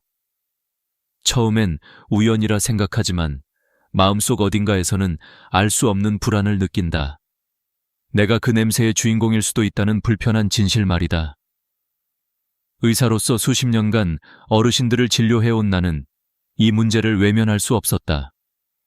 그리고 놀랍게도 진료실에 앉아 나눈 대화 속에서 반복되는 동일한 패턴을 발견했다. 나는 매일 샤워하는데 왜 냄새가 날까? 비싼 향수를 뿌렸는데도 왜 아들이 창문부터 열까? 결국 향수는 오히려 역효과였다. 본질을 가리기만 할 뿐 문제를 악화시키는 것이었다. 그렇다면 진짜 원인은 어디에 있을까? 나이가 들면서 우리 몸은 3가지 뚜렷한 변화를 겪는다. 첫째, 땀의 변화다. 젊을 때는 하루에 거의 1리터 가까이 땀을 흘려 몸속 노폐물을 씻어내지만 60을 넘기면서 그 양은 절반 이하로 줄어든다. 많은 이들이 땀이 줄었으니 냄새도 줄겠지라 믿지만 정반대다. 땀이 줄수록 노폐물은 피부 위에 남아 세균의 먹이가 되고 결국 더 독특한 냄새를 만들어낸다. 둘째는 피지의 변화다. 나이가 들면 피지 속에 노넷날이라는 산화된 지방산이 증가한다. 이 물질은 젊은 사람에게서는 거의 발견되지 않고 오직 중년 이후에만 급격히 늘어난다. 이 노넷날이 바로 흔히 말하는 노인 냄새의 정체다. 셋째는 구강 환경의 변화다. 침 분비가 절반 가까이 줄면서 입안이 마르고 세균은 번식하기 좋은 환경을 얻는다. 그 결과 아무리 양치질을 해도 입냄새가 쉽게 사라지지 않는다. 이 세 가지 변화가 동시에 일어날 때 몸은 자신도 모르게 특별한 냄새를 만들어낸다. 문제는 본인은 잘 모르지만 주변은 민감하게 느낀다는 점이다. 특히 아이들은 솔직하기 때문에 할머니 옆에 앉기를 꺼리고 손자는 방으로 들어오자마자 창문부터 연다. 그 순간 어르신들의 마음에는 깊은 상처가 남는다. 나는 환자들에게 솔직히 말한다. 이건 잘못이 아닙니다. 나이가 들면 누구에게나 찾아오는 자연스러운 변화입니다. 하지만 그대로 참으며 살 필요는 없습니다. 실제로 내 진료실을 찾은 71살의 김영호 할아버지는 이렇게 말했다. 선생님, 저는 매일 머리도 감고 샤워도 하는데 왜 며느리가 제 방문만 열면 환기부터 할까요? 그 눈빛에는 자존심이 무너진 남자의 슬픔이 담겨 있었다. 나는 그에게 사실을 알려주었다. 향수나 방향제가 아니라 특정 부위를 올바르게 관리하고 생활 습관을 조금 바꾸는 것만으로도 냄새의 90% 이상을 줄일 수 있다는 진실을. 내가 30년 넘게 환자 수천 명을 진료하며 내린 결론은 분명하다. 냄새는 단순히 청결의 문제가 아니다. 몸의 변화, 습관, 그리고 작은 부주의가 쌓여 만들어진 결과물이다. 그리고 그 문제를 해결한 사람들의 삶은 달라졌다. 손주가 다시 무릎에 앉아 웃으며 안기고 가족이 더 이상 창문을 열지 않았다. 냄새가 사라지자 마음속의 거리도 사라졌다. 여기서 중요한 것은 이 모든 것이 결코 불가능하지 않다는 사실이다. 단 3분만 투자해도 충분하다. 특정 부위 3곳만 제대로 씻고 생활 속 작은 습관을 바꾸면 된다. 돈도 많이 들지 않고 특별한 약이나 제품도 필요 없다. 오히려 지금 바로 집에서 시작할 수 있는 일들이다. 내가 이 이야기를 꺼내는 이유는 단 하나다. 우리가 나이 들어가며 잃기 쉬운 것은 단지 건강이 아니라 가족의 따뜻한 시선과 함께 웃을 수 있는 자신감이기 때문이다. 냄새 때문에 사람을 피하고 손주의 손길을 놓치는 삶은 너무나도 안타깝다. 그렇기에 오늘 나는 누구도 솔직하게 말해주지 않았던 비밀을 여러분과 나누려 한다. 이제부터의 이야기는 결코 단순한 위생 팁이 아니다. 삶을 다시 환하게 만들고 가족의 미소를 되찾게 할 구체적인 방법이다. 여러분이 끝까지 귀 기울여 듣는다면 단 일주일 만에 눈에 보이는 변화를 경험할 수 있을 것이다. 그것이 내가 수많은 환자들을 통해 직접 확인한 사실이니까. 오늘의 이 영상이 당신의 노후를 바꾸는 전환점이 되기를 간절히 바란다. 나는 환자들에게 늘 이렇게 묻는다. 정말 냄새가 나는 원인을 아십니까? 대부분은 대답을 망설인다. 단순히 씻지 않아서 혹은 나이가 들어서라고 생각하지만 그것만으로는 설명이 되지 않는다. 이 문제의 뿌리는 훨씬 더 깊고 과학적이다. 내가 수만 건의 진료 기록을 분석하면서 확인한 진실은 분명하다. 노인의 몸에서 나는 특별한 냄새, 그것은 우연이 아니라 명확한 생리학적 변화의 결과였다. 먼저 땀의 변화다. 젊었을 때는 하루에 800ml에서 1리터에 가까운 땀을 흘리며 몸속 노폐물을 배출한다. 하지만 나이가 들면 이 양이 절반 이하로 줄어든다. 겉보기엔 좋을 것 같지만 실은 그렇지 않다. 땀은 단순한 수분이 아니라 몸의 청소부 역할을 한다. 독소와 노폐물을 씻어내는 통로가 막히면서 피부 표면에 찌꺼기가 남게 되고 세균은 그곳을 먹잇감 삼아 증식한다. 그렇게 생겨난 부산물이 바로 불쾌한 냄새다. 둘째는 피지의 변화다. 우리 몸에 기름기인 피지는 젊을 때와 노년의 구성이 완전히 달라진다. 특히 나이가 들수록 노넷날이라는 물질이 늘어난다. 이 노넷날은 산화된 지방산으로 50대 이후부터 급격히 증가해 70대의 최고치를 찍는다. 연구 결과에 따르면 젊은이의 피부에서는 거의 발견되지 않는 이 성분이 노인 피부에서는 현저히 높게 나타난다. 특유의 퀴퀴하고 오래된 냄새, 이 물질이 주범이다. 셋째는 구강 환경이다. 60세 이후에는 침 분비량이 40~50% 줄어든다. 침은 입안을 깨끗하게 유지하고 세균을 억제하는 방패다. 하지만 양이 줄어들면 구강 건조증이 발생하고 세균이 폭발적으로 늘어난다. 그 결과 입냄새가 심해지며 가족과 대화할 때조차 상대방이 뒤로 물러서는 경험을 하게 된다. 69살의 한 할머니는 내게 말을 하려 해도 손주가 자꾸 거리를 두니 너무 속상하다고 눈물을 흘리셨다. 이 세 가지 변화는 단순한 위생 문제와는 다르다. 아무리 매일 씻고 깨끗한 옷을 입어도 몸속 생리학적 변화는 냄새를 만들어낸다. 이것이 어르신들 대부분이 억울해하는 이유다. 나는 남들보다 더 깔끔하게 사는데 왜 나만? 하지만 사실은 누구에게나 일어나는 자연스러운 현상이다. 그렇다고 해서 방법이 없는 건 아니다. 오히려 정확히 원인을 알면 해결책은 훨씬 단순하다. 나는 진료실에서 늘 이렇게 말한다. 문제를 알았으면 절반은 이미 해결된 겁니다. 남은 건 올바른 방법을 실천하는 것뿐입니다. 실제로 한 할아버지는 몇 년 동안 비싼 향수를 매일 뿌리셨다. 그러나 며느리는 방문만 열면 창문을 활짝 열었다. 향수는 문제를 덮어버렸을 뿐 오히려 냄새가 겹쳐 더 심하게 느껴지게 했다. 나는 그분께 솔직히 말했다. 향수는 화장실에 방향제를 뿌리는 것과 같습니다. 근본적인 원인을 씻어내야 합니다. 내가 강조하는 것은 바로 생활 속의 작은 변화다. 땀을 흘릴 수 있는 가벼운 운동, 피부를 보호하면서도 세균이 번식하지 못하게 관리하는 습관, 입안을 건강하게 유지하는 단순한 청결법. 이 세 가지만 지켜도 70% 이상의 냄새는 눈에 띄게 줄어든다. 게다가 놀라운 사실은 이런 방법들은 돈이 거의 들지 않고 누구나 실천할 수 있다는 점이다. 내가 만난 한 할머니의 사례는 이를 잘 보여준다.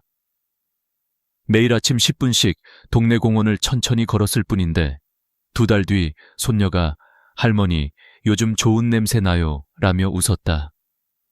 그녀는 그 순간 다시 살아있는 듯한 기쁨을 느꼈다고 했다. 과학적 근거 위에 실천이 더해질 때 가족의 시선은 달라진다. 또 다른 할아버지는 처음 내 진료실에 들어왔을 때 고개를 숙이고 있었다. 손주가 할아버지 방 냄새 심해 라는 말을 했다고 했다. 그러나 내가 알려준 관리법을 꾸준히 실천한 지 6달 만에 그는 활짝 웃으며 이렇게 말했다. 이제 손주가 제 무릎에 앉습니다. 다시 안아달라 해요. 그의 목소리에는 자신감과 눈물이 동시에 섞여 있었다. 나는 이런 장면을 수없이 보았다.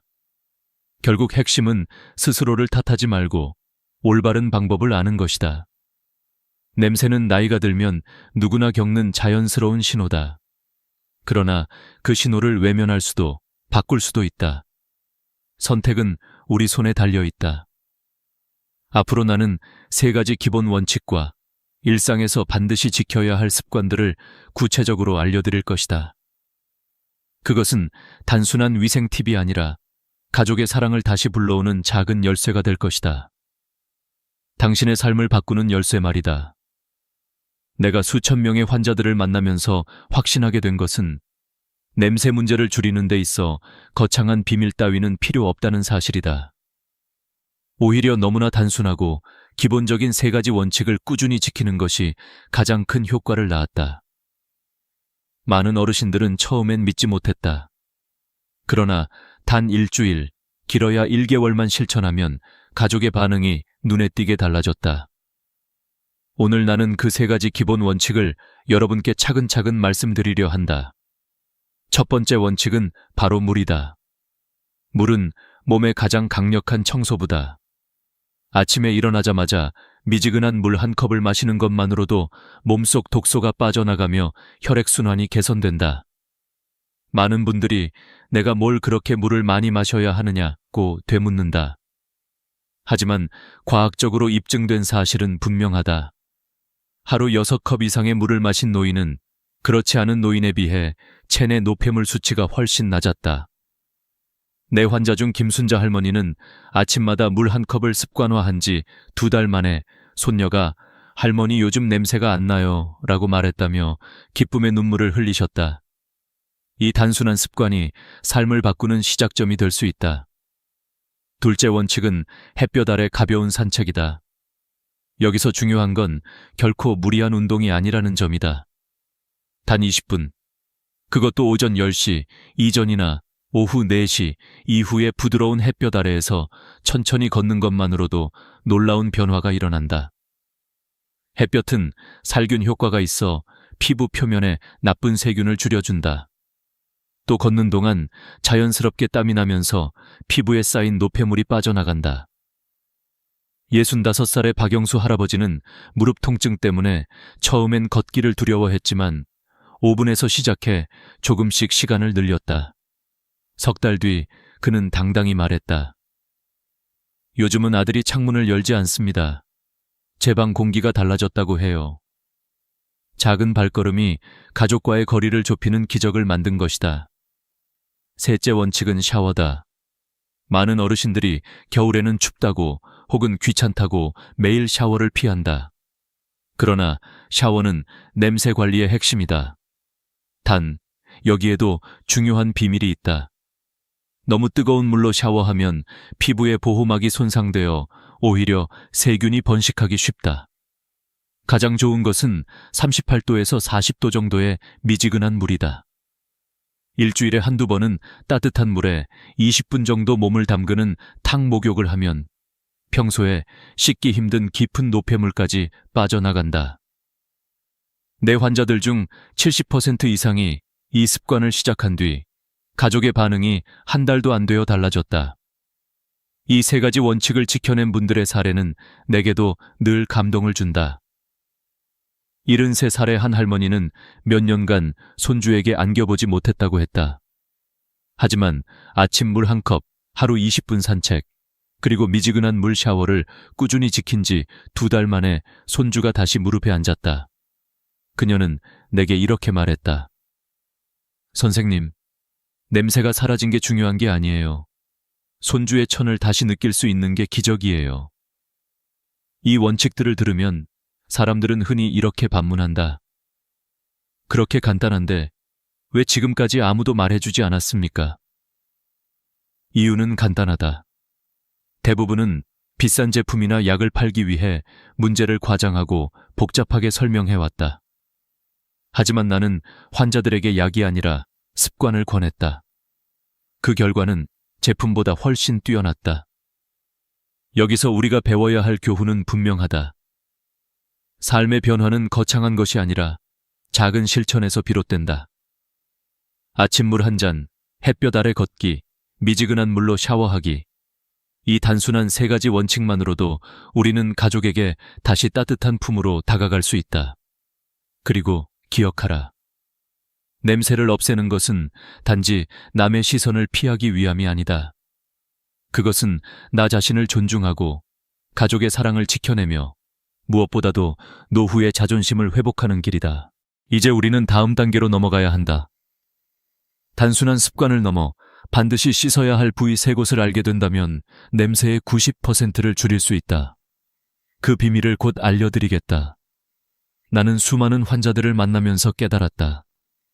아무리 매일 샤워를 해도 냄새가 줄지 않는 이유는 단 하나, 중요한 부위를 제대로 씻지 않았기 때문이다. 믿기 어렵겠지만 단 세 부위만 올바르게 관리해도 냄새의 90%는 사라진다. 이 사실을 알게 된 환자들은 모두 놀라워했고 그 후 가족의 태도는 완전히 달라졌다. 첫 번째 부위는 살이 접히는 곳이다. 목의 주름, 겨드랑이, 가슴 밑, 배꼽, 사타구니, 무릎 뒤, 팔꿈치 안쪽 같은 부분은 눈에 잘 띄지 않는다. 그러나 바로 이런 곳이 세균의 천국이 된다. 땀이 고이고 잘 마르지 않아 세균이 번식하기 좋은 환경이 만들어지기 때문이다. 대부분의 어르신들은 이런 주름진 부위를 대충 씻거나 아예 놓쳐버린다. 나는 한 할머니에게 이 사실을 알려드렸다. 그녀는 30년 동안 매일 목욕을 해왔지만 뒷목과 귀 뒤를 거의 씻지 않았다. 단 일주일 동안 그 부위를 꼼꼼히 관리한 뒤 손주가 다시 안겨왔다며 눈물을 글썽이셨다. 작은 습관 하나가 가족의 거리감을 없앤 것이다. 두 번째 부위는 털이 많은 곳이다. 겨드랑이, 가슴, 두피 같은 부위는 땀과 피지가 쉽게 쌓인다. 특히 두피는 많은 사람들이 간과한다. 단순히 샴푸 거품을 흘려보내는 것으로는 부족하다. 손가락 끝으로 두피를 마사지하듯 씻어야 한다. 내 환자였던 박영수 할아버지는 늘 머리 냄새 때문에 손주가 가까이 오지 않았다. 그러나 두피를 꼼꼼히 씻는 습관을 들인 후 손주가 다시 그의 머리를 만지며 놀았다. 그는 내게 머리에서 좋은 냄새가 난다고 손주가 말했을 때 그 기쁨은 이루 말할 수 없었다고 고백했다. 남성 어르신이라면 가슴이나 배의 털도 관리가 필요하다. 이건 역시 피지가 쉽게 쌓이므로 반드시 거품을 충분히 내어 닦아내야 한다. 세 번째 부위는 땀이 많이 나는 곳이다. 발, 발가락 사이, 손바닥 등이 대표적이다. 발은 특히 심각하다. 하루 종일 신발 속에 갇혀 있어 세균이 번식하기에 최적의 조건을 갖추고 있다. 발냄새는 방 안 전체로 퍼져 옷과 침구류에까지 배게 된다. 68살 김영호 할아버지는 수십 년 동안 발냄새로 고생했다. 하지만 발가락 사이까지 꼼꼼히 씻고 완전히 말린 뒤 매일 양말을 갈아 신기 시작하자 며느리가 더 이상 얼굴을 찡그리지 않았다. 그의 목소리는 떨렸지만 눈빛은 환하게 빛났다. 이제 가족들이 제 방에 오래 있어도 괜찮아 합니다. 이 세 부위를 씻을 때 기억해야 할 중요한 원칙이 있다. 첫째, 물의 온도는 미지근해야 한다. 뜨거운 물은 피부 보호막을 손상시켜 오히려 냄새를 더 심하게 만든다. 둘째, 너무 강한 비누보다는 순한 비누나 바디워시를 사용하는 것이 좋다. 향이 강한 비누는 순간적으로 냄새를 가릴 수 있지만 피부를 건조하게 만들어 다시 냄새를 유발한다. 셋째, 씻은 뒤에는 반드시 완전히 말려야 한다. 습기는 세균의 먹이가 되기 때문이다. 나는 환자들에게 늘 이렇게 말한다. 이 세 부위를 씻지 않으면서 냄새가 없기를 바라는 건 잡초를 뽑지 않고 꽃밭이 깨끗하길 바라는 것과 같습니다. 그리고 실제로 이 방법을 실천한 환자들은 믿기 어려울 만큼 빠르게 변화했다. 한 할머니는 이렇게 말했다. 겨드랑이와 가슴 밑을 꼼꼼히 씻었을 뿐인데 손주가 다시 제 곁에 앉아 텔레비전을 봅니다. 그것만으로도 삶이 달라졌습니다. 이처럼 단순한 실천이 가족의 관계를 회복시킨다. 냄새는 단지 위생의 문제가 아니라 마음의 상처를 남기는 원인이다. 그러나 올바른 습관은 그 상처를 치유하는 열쇠가 된다. 이제 우리는 더 깊은 단계로 나아가야 한다. 단순히 씻는 것에서 멈추지 않고 먹는 음식과 생활 습관까지 바꿀 때 비로소 냄새 문제는 근본적으로 해결된다. 그것이 내가 수많은 환자들을 통해 확인한 또 다른 진실이다. 나는 환자들에게 늘 강조한다. 몸을 씻는 것만으로는 절반의 해결일 뿐이다. 냄새라는 것은 우리가 먹는 음식, 입안을 관리하는 습관, 옷과 집안 환경까지 모두 연결되어 있다. 이 부분을 무시하면 아무리 깨끗이 씻어도 냄새는 다시 찾아온다. 그래서 나는 항상 생활 습관 전체를 함께 점검하라고 말한다. 첫째, 음식이다. 몸에서 나는 냄새는 우리가 먹는 것과 밀접하게 연결된다. 항산화 식품을 충분히 섭취하는 것이 무엇보다 중요하다. 토마토, 사과, 딸기, 현미, 메밀 같은 음식은 몸의 산화를 늦추고 노는 날 같은 냄새 물질의 생성을 줄여준다. 실제로 한 연구에 따르면 붉은색이나 보라색 과일을 꾸준히 먹은 노인들은 그렇지 않은 노인들보다 체취가 훨씬 부드럽게 변했다. 내 환자 김철수 할아버지는 매일 사과와 토마토를 먹기 시작한 지 2달 만에 손녀에게서 이런 말을 들었다. 할아버지, 요즘은 좋은 냄새가 나요. 그 한마디가 그의 얼굴을 환하게 바꿔놓았다. 둘째, 수분 섭취와 섬유질이다. 수분이 많은 오이, 배, 수박 같은 과일과 채소는 체내 노폐물을 빠르게 배출한다. 변비가 지속되면 독소가 혈액으로 재흡수되어 결국 피부로 냄새가 배어나온다. 현미밥, 잡곡밥, 채소를 충분히 섭취하면 장이 건강해지고 자연스럽게 냄새도 줄어든다.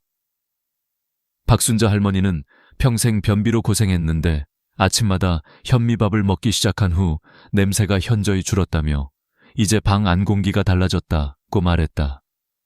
셋째, 구강 관리다. 하루 3번 양치질은 기본이지만 혀를 닦지 않으면 입냄새는 줄지 않는다. 혀 표면에는 세균이 가장 많이 번식한다. 나는 환자들에게 혀 클리너 사용을 권한다. 약국에서 몇천 원이면 살 수 있는 도구지만 효과는 놀랍다. 혀를 매일 청소한 환자들은 단 일주일 만에 입냄새가 현저히 줄어들었다. 게다가 무설탕 껌을 씹어 침 분비를 촉진하면 입안이 항상 촉촉해져 세균이 자라기 어렵다. 자일리톨 껌은 충치 예방에도 좋아 일석이조다. 넷째, 술과 카페인이다. 알코올은 간에서 분해되며 아세트알데히드라는 물질을 만든다. 이 물질은 땀으로 배출되며 독특한 악취를 낸다. 커피와 차는 몸을 탈수시켜 오히려 냄새를 악화시킨다. 내 환자 중 한 분은 매일 소주 1병을 마셨는데 술을 끊고 보리차로 바꾼 지 1달 만에 며느리가 아버님, 요즘 방이 상쾌해요 라고 말했다. 그 말에 그는 오랫동안 눈시울을 붉혔다. 다섯째, 옷과 생활용품 관리다. 아무리 몸을 깨끗이 해도 옷과 침구류에 냄새가 배면 소용없다. 속옷은 매일 갈아입고 옷은 하루 입으면 반드시 세탁해야 한다. 햇볕에 말리는 습관이 가장 좋다. 햇볕은 자연 살균제다. 또한 침구류는 일주일에 1번은 세탁하고 햇볕에 말려야 한다. 베개는 특히 중요하다. 머리에서 나온 피지와 각질이 베개에 쌓여 냄새의 근원이 된다. 베개 커버는 자주 갈아주고 베개와 이불은 2~3년에 1번은 새 것으로 바꾸는 것이 좋다. 신발과 양말도 빼놓을 수 없다. 발냄새는 양말과 신발에서 증폭된다. 양말은 면양말을 매일 갈아 신고 신발은 2~3켤레를 번갈아 신어 충분히 말려야 한다. 신발 안에 베이킹소다를 뿌려두면 냄새 흡수 효과가 탁월하다. 한 할아버지는 평생 같은 신발만 신었는데 2켤레를 번갈아 신기 시작한 뒤 방에 들어온 손주가 더 이상 얼굴을 찡그리지 않았다. 마지막으로 집안의 공기다. 황희는 곧 청결이다.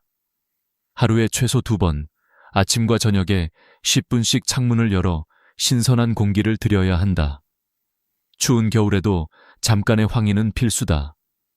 한 할아버지는 늘 추워서 창문을 닫고 지내셨는데 하루 2번 환기를 시작하자 집안 공기가 달라졌고 아들과 며느리가 더 이상 방에 들어와 창문부터 열지 않았다. 이처럼 생활 습관과 환경 관리까지 함께 실천하면 냄새는 눈에 띄게 줄어든다. 단순히 위생 문제가 아니라 삶의 질 전체가 달라진다. 결국 냄새를 없앤다는 것은 가족과의 거리, 사회와의 거리를 없애는 것이다. 이제 마지막으로 이 모든 실천이 가져올 변화와 그 안에 담긴 교훈을 함께 나누고자 한다. 그것은 단순히 냄새 없는 삶이 아니라 자존심과 사랑을 회복하는 여정이다. 나는 이 문제를 수십 년 동안 진료하며 단 한 가지 사실을 배웠다. 냄새를 없앤다는 것은 단지 주변 사람들을 편하게 하기 위한 일이 아니다. 그것은 노년의 자존심을 지키고 가족의 따뜻한 품을 되찾는 일이다. 우리가 살아가는 동안 얼마나 많은 것을 잃고 얻었던가. 젊음, 건강, 직업, 친구, 그리고 언젠가는 사랑하는 배우자까지. 그러나 마지막까지 지키고 싶은 것이 있다면 그것은 존중받는 삶과 가족의 사랑일 것이다. 내가 기억하는 한 환자의 이야기를 들려주고 싶다. 75세 이영수 할아버지는 처음 진료실에 들어왔을 때 고개를 숙이고 있었다. 손주가 그의 방에 들어오기를 거부한다는 것이었다. 선생님, 창문부터 열고 나가버립니다. 그럴 때마다 제 가슴이 찢어집니다. 그는 떨리는 목소리로 말했다. 하지만 6달 뒤 그는 전혀 다른 모습으로 내 앞에 섰다. 꾸준히 물을 마시고 산책을 하고 샤워 습관을 바꾸며 옷과 집안을 관리했다. 그리고 이렇게 말했다. 손주가 제 무릎에 앉아 다시 안아달라 합니다. 이게 기적 아닙니까? 그의 눈에는 눈물이 고여 있었지만 그 눈물은 슬픔이 아니라 회복의 눈물이었다. 또 다른 할머니는 오랫동안 손주와 대화할 때 멀리서만 이야기를 나눴다. 입냄새 때문이었다. 그러나 혀 클리너를 사용하고 무설탕 껌을 씹는 습관을 들이자 단 3주 만에 손주가 옆에서 편안하게 이야기를 나눴다. 그녀는 내게 속삭였다. 선생님, 저는 이제 다시 웃을 수 있어요. 이런 변화는 모두 과학적 근거 위에 세워진 생활 습관의 힘이었다. 비싼 약도, 값비싼 향수도 필요하지 않았다. 중요한 것은 작은 습관을 꾸준히 지킨다는 결심이었다. 나는 환자들에게 늘 말한다. 냄새가 사라지는 순간 단지 공기가 달라지는 것이 아니라 관계가 달라지고 인생이 달라집니다. 이제 여러분께 마지막으로 말씀드리고 싶다.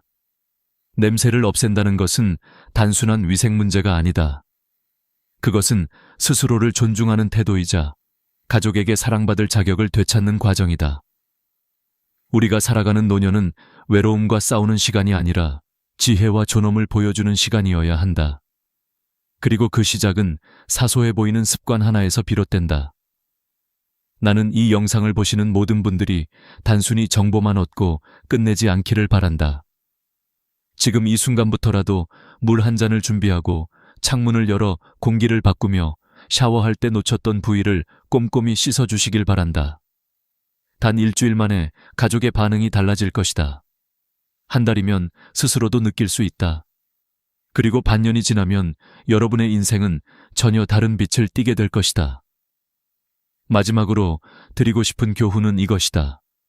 노인의 냄새는 숙명이 아니다. 우리가 선택하고 바꿀 수 있는 삶의 한 부분이다. 냄새가 사라질 때 손주의 천은 다시 돌아오고 가족의 미소는 더 따뜻해진다.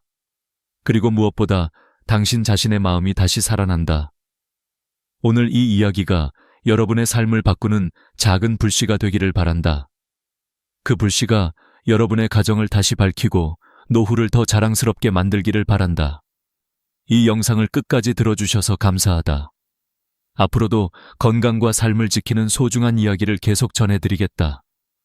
좋아요와 구독, 알림 설정을 꼭 눌러주시고 이 정보가 필요한 분들과 함께 나누어 달라. 여러분의 작은 행동이 또 다른 어르신의 삶을 바꿀 수 있다.